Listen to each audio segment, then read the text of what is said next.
Estamos aqui mais uma vez reunidos e rogamos a Deus, nosso Pai, e a Jesus, nosso Mestre, que derramai suas bênçãos sobre todos nós e nos abençoe com o entendimento da lição de hoje, nos dando a força necessária para colocar em prática o que estamos aprendendo com o Evangelho de Jesus.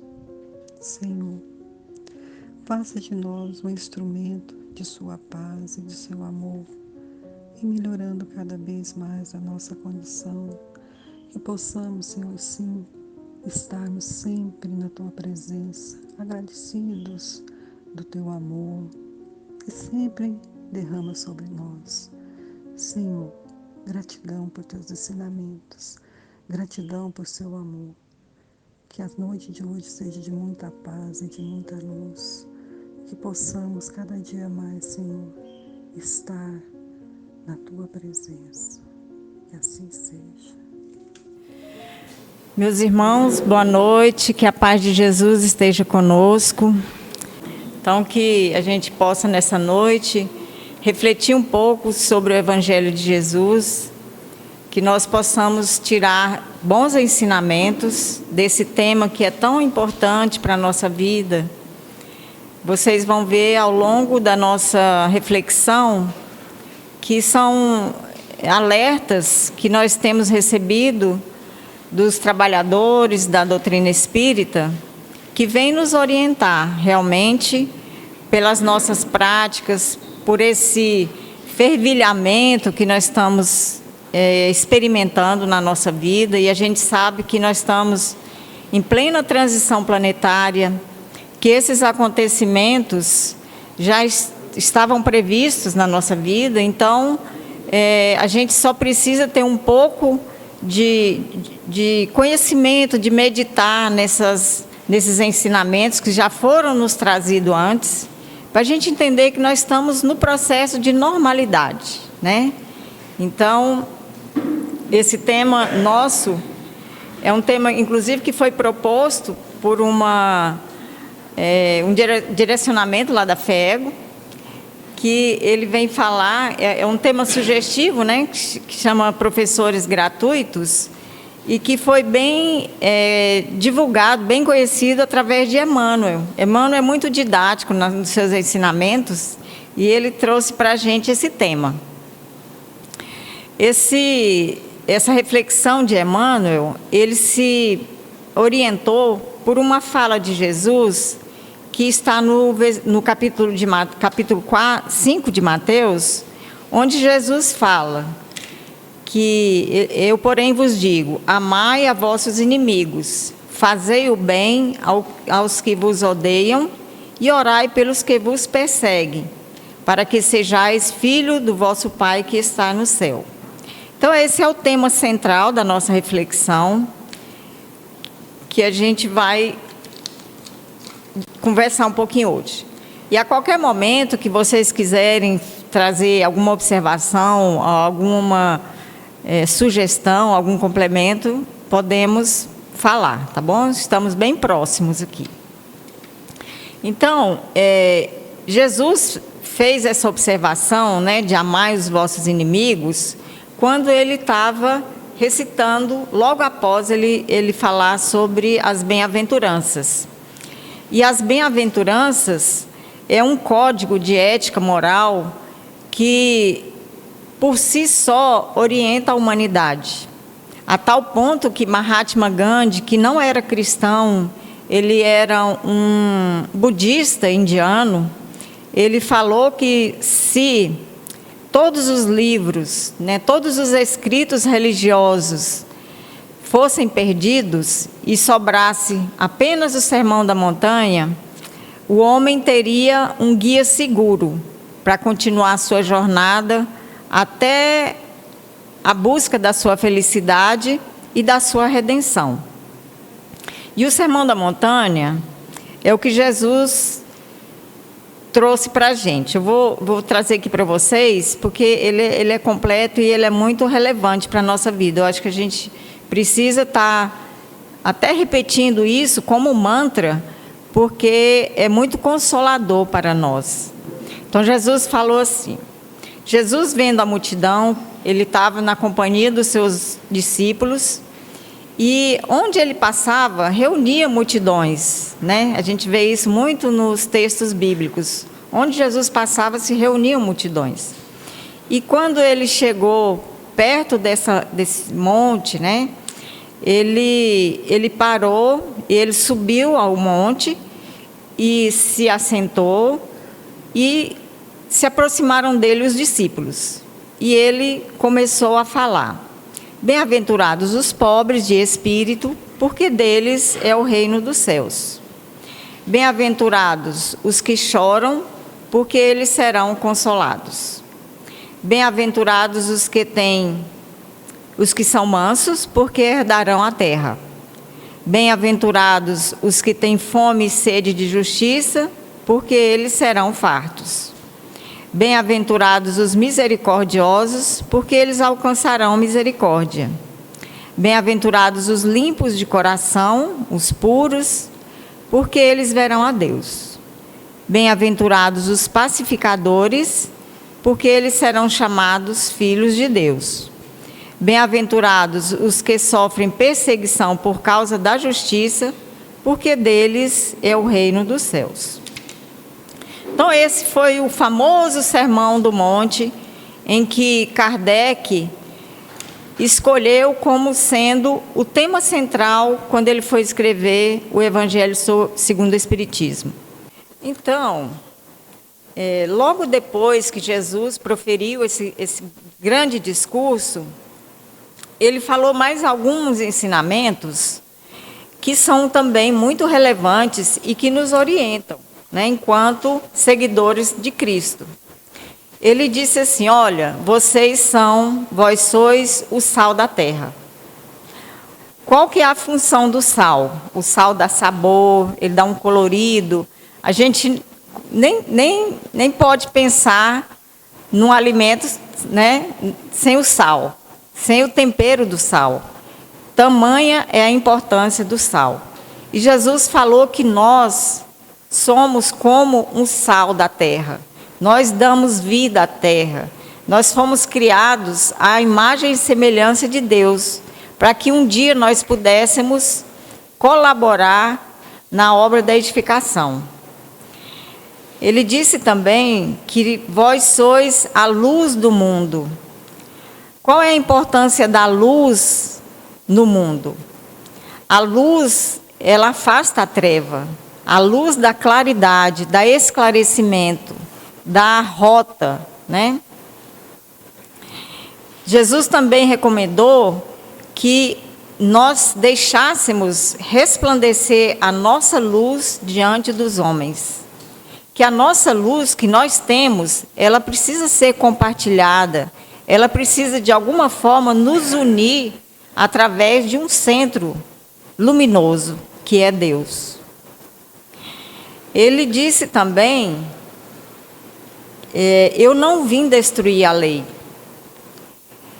Ele veio trazer uma revelação que complementava a lei. Ele disse até que ele veio para que a lei fosse cumprida na íntegra. Ele disse também que tudo que ele profetizou se cumprirá. E nós temos acompanhado, né, ao longo da nossa caminhada, que tudo que Jesus falou e profetizou tem se cumprido. E tudo que ainda não se cumpriu, será cumprido. E isso ele deixou também escrito para nós. Tudo que eu falei, tudo que eu profetizei, se cumprirá. E também Jesus convida os bons e os justos para o reino dos céus. Ele não excluiu ninguém, mas ele quis nos falar que para nós habitarmos esse reino que ele veio preparar, que ele nos ensinou que esse reino está nos nossos corações, nós precisamos ser bons e justos. Enquanto isso, nós estamos aprendendo, né? Mas para nós chegarmos lá, nós precisamos sermos bons e justos. E por fim, um dos ensinamentos mais relevantes é quando Jesus nos ensina sobre o perdão. o perdão como uma porta de acesso a tudo que nós buscamos de bom, de felicidade plena, de realização, de encontro com Deus, de conciliação conosco mesmo, com a nossa história, com a nossa comunidade. E Jesus falou que nós temos que exercer o perdão na integralidade, né? Ele diz que nós temos que perdoar aquele irmão que caminha conosco, que por um motivo ou outro, às vezes um motivo mais relevante, outro motivo mais fútil, a gente se desconecta com esse nosso irmão que está caminhando conosco. E que nós precisamos nos perdoar mutuamente, perdoarmos e sermos perdoados. Nós temos que perdoar a quem nos é devedor, diante do altar de oferendas. O que é a nossa oferenda hoje para Deus? É o nosso louvor, é a nossa oração, é o nosso momento de meditação, né? Então, quando nós formos nos conectar com a espiritualidade, com Deus, com o nosso Criador, a fonte da nossa vida, se nós tivermos em contenda com alguns dos nossos irmãos, Jesus recomenda que antes de nós fazermos essa prática, nós temos que ir lá e nos reconciliar com esse nosso irmão através do perdão. Ele também diz que nós temos que nos reconciliar com o nosso adversário enquanto estamos a caminho com ele. Porque enquanto nós estamos caminhando lado a lado, nós estamos iguais em condições, né? E quando nós desencarnarmos, cada um vai seguir uma jornada diferente, né? Então, é muito mais difícil nós nos reconciliarmos, nós acharmos essa pessoa e fazermos essa reconciliação do que quando nós estamos caminhando com ele, né? E se a gente não fizer essa reconciliação, muitas vezes a gente tem que retornar numa encarnação para fazer aqui. Então, é muito mais fácil que a gente faça isso agora, enquanto nós estamos nessa caminhada, nessa jornada de aprendizado. Jesus fala também, se a sua mão for motivo de escândalo, arrancai-a.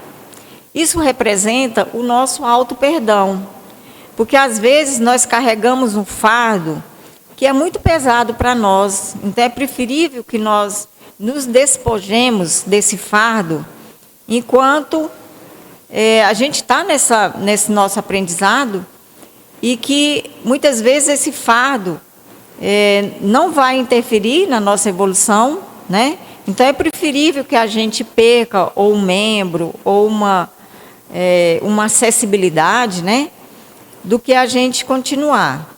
E isso representa para nós o nosso auto-perdão. Jesus também diz que se alguém te bater na face direita, oferece a outra face. E o que é a outra face? É a face do perdão, da reconciliação, da concórdia, né? Se alguém te obrigar a andar 1 milha, vai com ela 2. Não reluta, né? Seja caridoso, seja paciente, compreenda.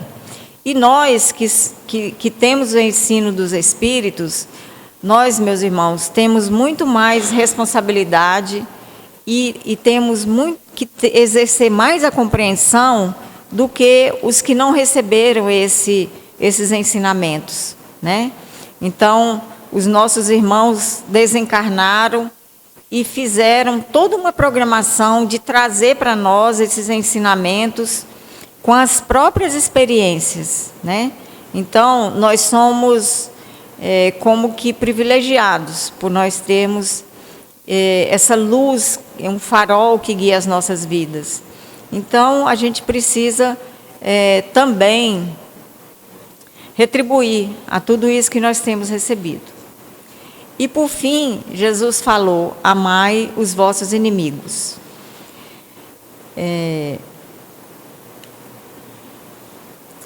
E aí, Emmanuel vem trazer para nós uma página que está no livro Marcas do Caminho.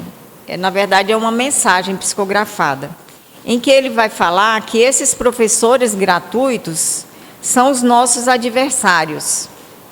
Aqueles companheiros que, né, por um motivo qualquer, nós nos desconectamos deles e viramos inimigos ou adversários.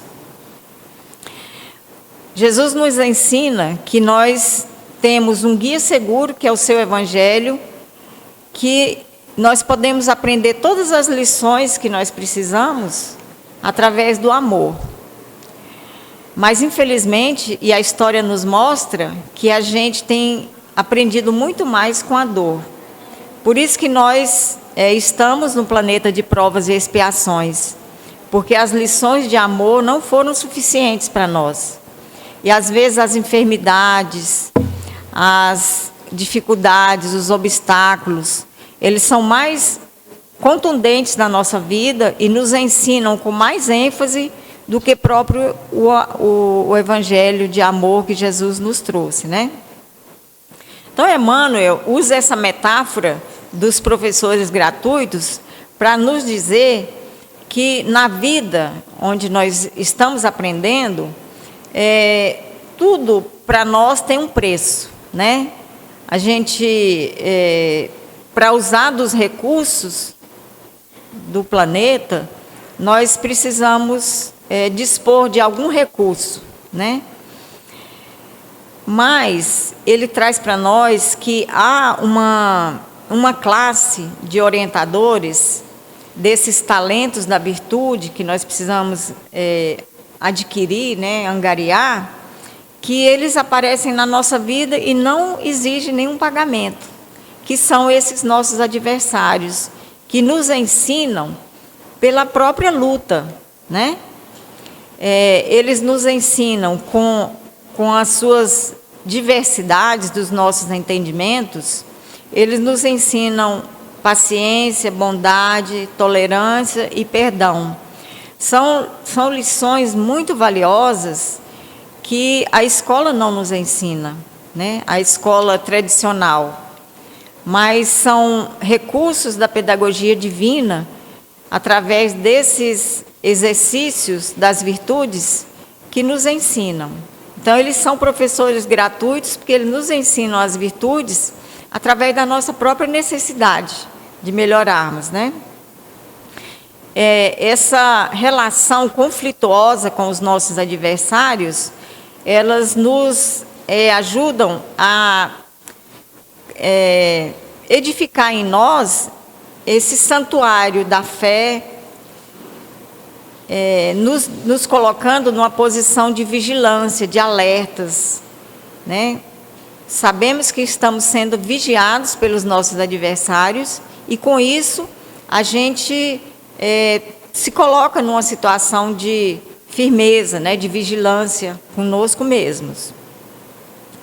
Esses nossos adversários, mesmo eles estando à nossa distância, ele nos mantém nessa posição de alerta. A gente, às vezes, fica vigiado psicologicamente pela ação desses nossos adversários. Eles também, mesmo à distância, eles nos constrangem a nós meditarmos nas nossas necessidades íntimas de nos melhorarmos. E nos conduzem, mesmo sem perceber, a experiências de renovação interior. Então, nós sabemos que nós estamos sendo vigiados, que ele é como que um juiz. Na hora que a gente errar, ele está lá para nos acusar, né? Então, a gente mesmo procura caminhar mais na linha para evitar essa acusação desses nossos professores, né? Que são os nossos adversários. Então, Jesus nos fala, né? Amai os vossos inimigos, porque através deles nós alcançaremos os sublimes talentos espirituais para a vida eterna. São esses professores gratuitos que a vida nos oferece. Emmanuel traz também outro ensinamento, esse está no livro Palavras de Vida Eterna, falando como é que foi a jornada de Jesus. Porque Jesus é o nosso modelo, né? Ele nos guia através dos seus ensinamentos, através do seu evangelho. E Emmanuel, ele fala para a gente que o caminho que Jesus trilhou aqui enquanto esteve encarnado, ele foi um caminho, né, uma senda que ele chamou, de vitórias da luz sobre as trevas. Jesus era a luz, e onde ele andou foi dificuldades, foi muitas batalhas, né? Por isso que a gente tem que se inspirar e entender que o nosso caminho também, ele é um caminho semelhante ao que Jesus caminhou. Nossa vida não é fácil, porque nós somos criaturas que acumulamos ao longo das nossas experiências muitas imperfeições.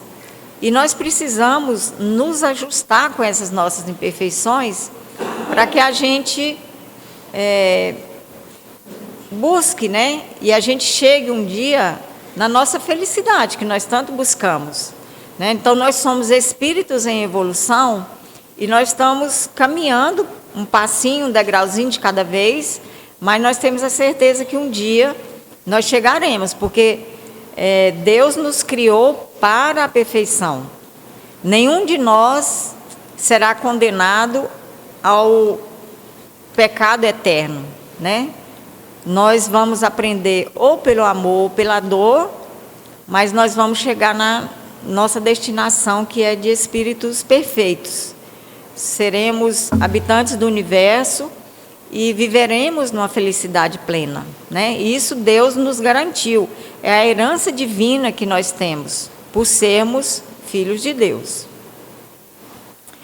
Então, Jesus, seguindo aqui a reflexão de Emmanuel, a senda de espinhos gera flores, né? Então, Jesus, trilhando nesse caminho espinhoso, o fruto dessa jornada de Jesus foi flores, né? O Calvário e a cruz nos mostraram a ressurreição, a libertação de Jesus. Jesus, quando esteve aqui entre nós, ele sofreu, né? Ele encarnou, ele renunciou ao seu esplendor, ele morava em esferas celestes, luminosas, sem nenhuma necessidade, porque ele não tinha nenhuma imperfeição, sem nenhuma necessidade de passar pelas vicissitudes, né, da encarnação, mas ele veio por amor, né, para nos ensinar o seu evangelho, não só com palavras, mas com exemplos. E como é que ele chegou entre nós, né? O maior conforto que ele recebeu foi uma manjedoura para se acomodar. Ele que era o rei dos reis, o príncipe da paz, né? Então, ele trouxe para nós que ele já chegou nos ensinando a lição da humildade, chegando numa manjedoura. Ele, durante o seu ministério, né, de divulgação do seu evangelho, ele foi muito incompreendido.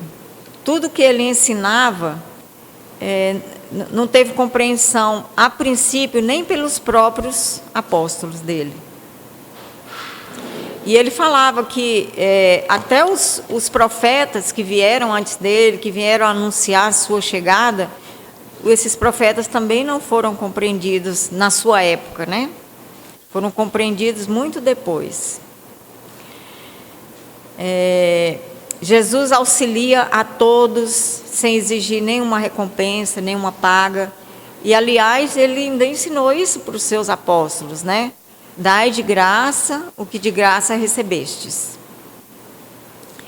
Ele padece a desconfiança dos mais amados, né? Inclusive, ele foi traído por um dos 12 apóstolos e ele foi negado por Pedro.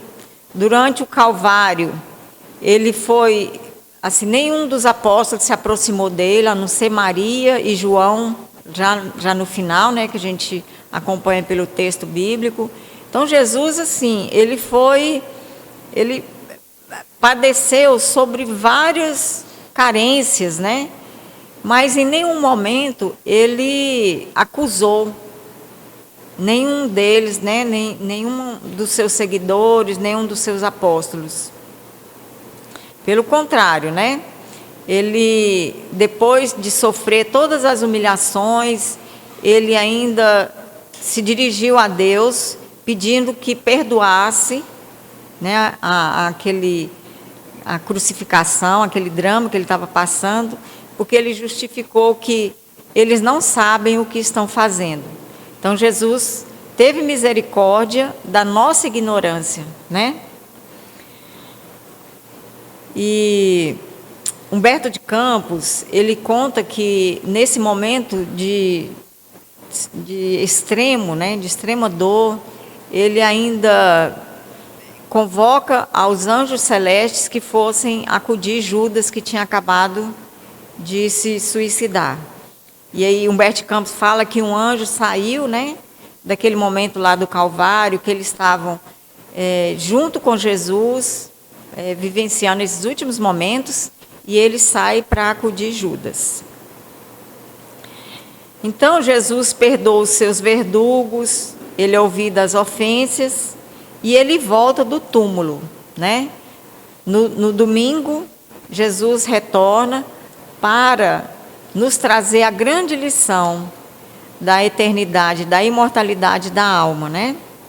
Então, Jesus, ele volta para nós no domingo, né? No domingo que nós comemoramos a Páscoa. Jesus retorna na implantação do cristianismo, na divulgação, depois da crucificação, todos os apóstolos, menos João, foram martirizados na divulgação do Evangelho, e Jesus estava o tempo todo acompanhando eles, né? Então, Jesus retornou. Jesus retorna quando ele vai ao encontro de Paulo, na entrada de Damasco, e naquela claridade extrema, ele convoca Paulo para ser um dos seus trabalhadores, e Paulo compreende na hora e aceita, né? Ele responde: Senhor, o que queres que eu faça? A partir desse momento, Paulo se preparou e já começou a construir a sua redenção espiritual. E finalmente Jesus retorna como o Consolador prometido na terceira revelação, na doutrina espírita, como Espírito de verdade, anunciando que o Espiritismo era o Consolador que ele tinha prometido para os apóstolos. Então, Jesus nunca nos abandonou, e ele retornou várias vezes, e ele está conosco nessa jornada. Lembrando que ele disse que nenhuma das ovelhas que o Senhor lhe confiou se perderia, né? Então, é uma garantia de que ele está conosco e ele vai nos acompanhar até a nossa redenção espiritual. Outro ensinamento que Emmanuel traz para nós, para justificar esses professores gratuitos, é quando ele vai falar sobre amigos e inimigos. Esse texto está no Reformador, né, é uma revistinha Reformador, em maio de 1968. Ele vai dizer que amigo é uma bênção. Amigo é aquele companheiro que nos enxerga os nossos acertos, que nós precisamos, né, dessa figura do amigo para nos encorajar. O amigo, ele se rejubila conosco, ele compartilha da nossa alegria. O amigo, ele é um companheiro que nos dá força, e ele também é aquele companheiro que nos estima. Então, nós precisamos dessa figura do amigo, né? Porque nenhum de nós vive nessa encarnação em felicidade plena, né? Aliás, nós temos muito mais provas e expiações do que momentos de felicidade, né? Porque Jesus mesmo falou que no mundo nós teríamos muitas aflições, então nós estamos a braços com as nossas aflições. Mas aí ele vem falar da figura do inimigo, que o inimigo, eles são provisórios, porque essa figura do inimigo, ele é aquele professor que quando a gente aprender a lição, nós não precisamos mais dele, né? Mas enquanto nós precisamos, ele é essa figura que ele está do nosso lado. Esse inimigo, né? Eles nos tiram da nossa zona de conforto quando nós estamos no ócio improdutivo. E se a gente não tiver essa figura, né, desse inimigo que está nos cutucando todo momento, a gente tem uma tendência de se acomodar. Então, que a gente possa valorizar essa figura desse inimigo que tem essa função. Eles nos impulsionam para buscar as nossas melhorias, né, com essa repetição dele de nos vigiar. Então, é uma figura importante para nós enquanto estamos nas nossas imperfeições.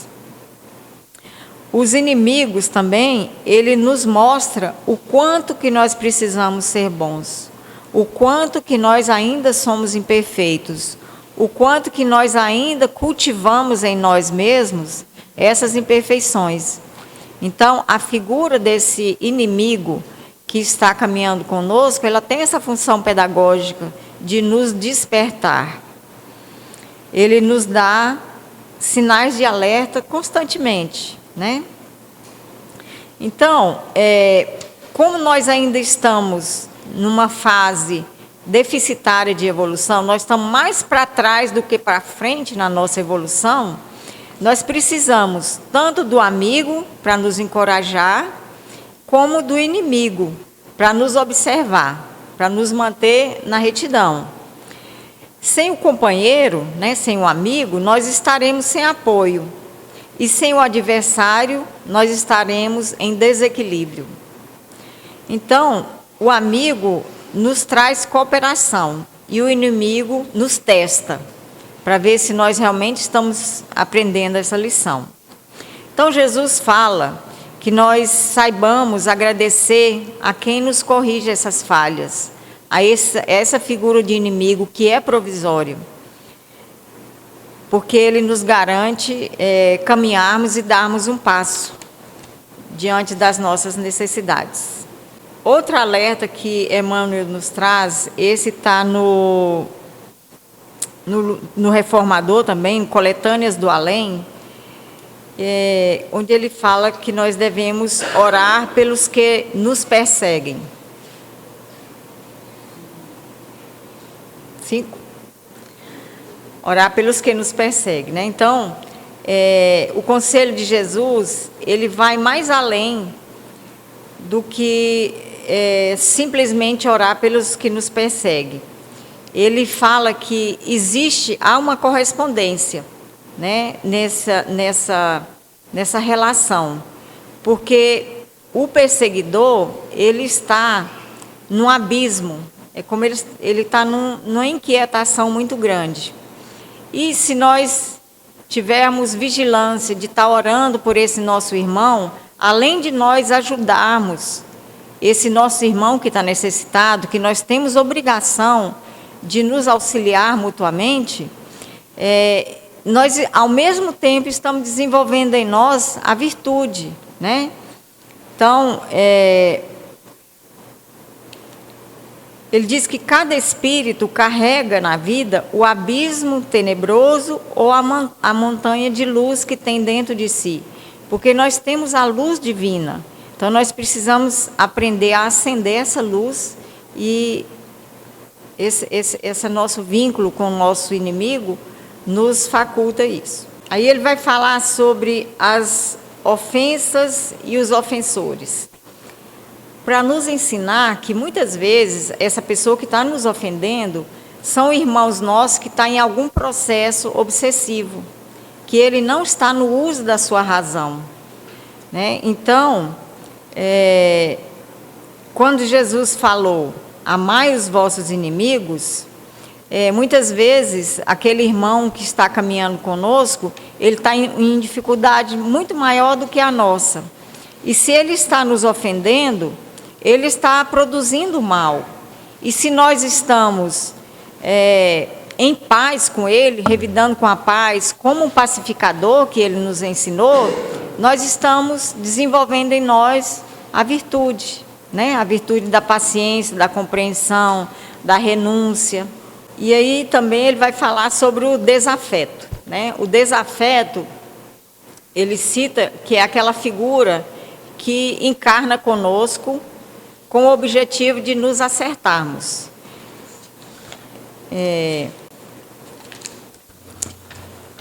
Ele vai dizer que nós renascemos com as forças desequilibradas do nosso passado. Então, nós carregamos, né, de experiências anteriores, situações que às vezes nós precisamos encarnar para nos acertar. E a maioria desses desafetos, às vezes, estão nos mesmos laços consanguíneos nossos. Então, a gente às vezes não compreende porque com um familiar nosso nos causa tanta aflição, tanto desgosto, né? E como nós já temos esse ensino dos Espíritos, a gente vai compreender que nós somos devedores desses irmãos que encarnam conosco, que estão no nosso ciclo familiar. Então, nós ligados a eles, nós nascemos, e porque muitas vezes nos falta o amor, nos retarda o amor, nos testemunhos de paciência e compreensão, nós somos constrangidos pela misericórdia divina a nascer no mesmo lar, né? Então, ele já fala assim, olha, nós devemos aprender a amar desde hoje aqueles que nos ferem, para que a gente não carregue isso para outra experiência, para o futuro. Porque se a gente não se acertar com esses adversários que caminham conosco, certamente a gente vai, numa outra oportunidade, se deparar com essas situações. Ao passo que, se a gente compreender isso, a gente acerta esse laço nosso do passado. E só para ficar como reflexão, para a gente, né, meditar depois desse nosso momento, um sábio disse que assuntos difíceis treinam a mente. Exercícios difíceis treinam o corpo. Pessoas difíceis treinam o nosso coração. Se a gente souber exercitar o perdão, a renúncia, a abnegação, a compreensão, o amor, a humildade, eles vão treinando o nosso coração. E os tempos difíceis treinam o espírito. Então, nós temos o exemplo agora da pandemia, né? Quantos ensinamentos trouxe para nós esses 2 anos de experiência, né? Então, são essas grandes lições que esses professores gratuitos nos trazem. E, para finalizar, esse é um texto que está no livro Caminho, Verdade e Vida, em que Emmanuel vai nos falar que Jesus é o caminho, a verdade e a vida, que sua luz imperecível brilha sobre os milênios terrestres como o verbo do princípio, penetrando no mundo há quase 20 séculos. Então, Jesus continua sendo o guia e o modelo da humanidade. O seu evangelho é o evangelho de luz. E ele diz também que Jesus não estabeleceu linhas divisórias entre o templo e a oficina de trabalho. Toda a terra é o seu altar de oração e o seu campo de trabalho ao mesmo tempo. Então, nós estamos na casa espírita, nós estamos em casa, nós estamos no nosso trabalho, no trânsito, no parque, no supermercado. Em qualquer lugar, nós precisamos ser cristãos. É isso que ele está nos ensinando. Que não é só na igreja, na casa espírita, que a gente tem que demonstrar o amor, a compaixão, a misericórdia, a caridade para com o nosso próximo. Porque em todo lugar é um grande altar da natureza. Então, esse é o nosso ensinamento. Eu quero agradecer a vocês por essa oportunidade de a gente estar conversando e pedir que Jesus nos abençoe nos envolva, que todas as bênçãos que aqui nós recebemos, nós possamos levar para os nossos lares, por onde nós passarmos, que nós sejamos discípulos de Jesus. Que assim seja. Bom, então, diante desses ensinamentos nesta noite, nós queremos agradecer a todos pela atenção.